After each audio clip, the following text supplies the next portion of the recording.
kepareng aturaken pambagyo sugeng siang miwah pambagyo pepanggihan dumateng sagung para kadang sutrisno mirunggan para tamu sedahan ingkang katemben kewala pinarak lenggah wonten ing dampar pambagyo kanggo sumadyo.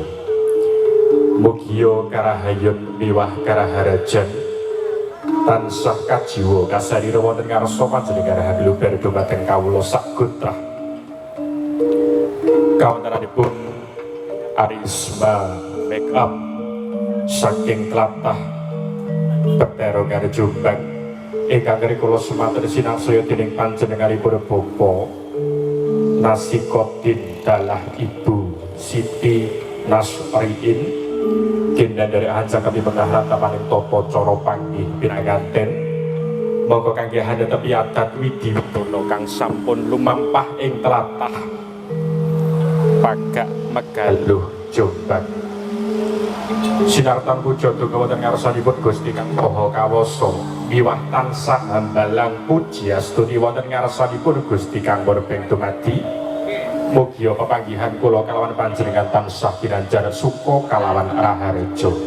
Pusaranipun ing mangke maharani tumrap panjenenganipun Bapa Nasikotin Sagutra Genya Hamyaku karya kinanjar pasugi saking ngarsaning Gusti.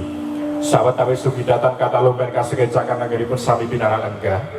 Dirantos sinambi hangrahapi pasugatan ingkang sumadyo ing ngarsa panjenengan kepareng kawula ing mangke hambuka. Yuwaraning suka wenganing wicara miwah dwaraning kandha hamerdapa keparingipun Bapa Nasikotin Sagutra kangge hamurwakani lekas wekasing gati kartining sedya.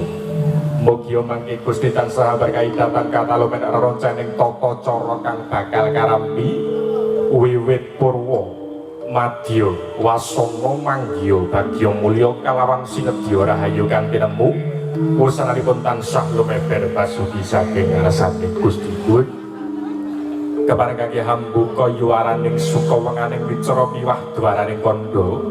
Sumangga sami sesarengan marang puja wonten ngarsanipun Gusti Kang Maha Kawasa mugia lampahing tata cara sakmenika tansah tebih saking rubeda ing sambi kala.